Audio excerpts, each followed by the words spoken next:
You ask Tiger to solve. This deals with linear equations with one unknown. The final result is x equals -2/9. Let's solve it step by step. Group all constants on the right side of the equation. Add 2 to both sides.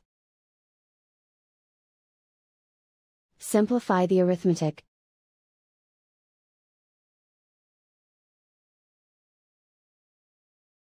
Isolate the x. Divide both sides by -9. Cancel out the negatives. Simplify the fraction.